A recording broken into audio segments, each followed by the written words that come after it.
भाऊ नमस्कार. नमस्कार. नाव काय तुमचं? अक्षय मोहिते, गाव? तळबीड, जिल्हा कोणता येतोय? सातारा. सातारा. तुम्हाला पाणी वगैरे कोण दाखवलं? आपले सुरेश माळी कडेगावचे त्यांनी दाखवलं.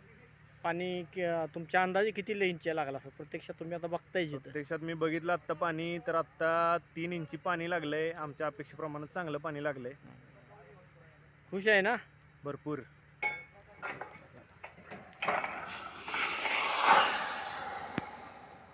नमस्कार. पानाडी सुरेश गणपती माळी, राहणार कडेगाव, जिल्हा सांगली. आपण सातारा जिल्ह्यात तैबिडे गाव आहे. तैबिड गावात आलो होतो. अक्षय मोहिते साहेबांना आपण स्पॉट दिला होता रानात.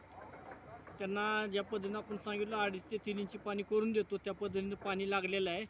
गेली 25-26 वर्ष झालं आपण हे काम करतोय. 7,000 ऑनवर्ड कामं केली आहेत. पाणी भरपूर लागले आहेत. आता पण माझे जे फेल जाण्याचं प्रमाण आहे ते 1% आहे. सर्वसाधारण माझे एक 25-26 काम अनसक्सेस झाले. मग एखादं काम अनसक्सेस का होतं?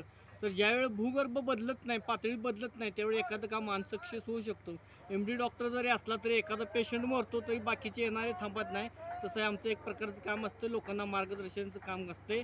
आपण लिंबाच्या काठीच्या आधारानं पाणी बघतो, कोण सळीनं बघतात, कोणी पंचांगाच्या आधारानं मशीनद्वारे बघितलं जातं. पण आपण जे काठीनं बघितलं ते आतापर्यंत 99% आपले रिझल्ट चांगले आहे. पाणी एखाद्या वेळी जास्त आहे, कमी आहे, तर आम्ही तिथं सर्वे केल्याच्यानंतर सांगतो. पाणी दिसतं ही मुळात अंधश्रद्धा ही, कोणालाही पाणी दिसत नाही. माझ्या अनुभवाप्रमाणे गेली 26 वर्ष मी काम केलेलं आहे याच्यात. पर डे सध्या काम चालू असते आपलं. माझा फोन नंबर आहे 98 90 71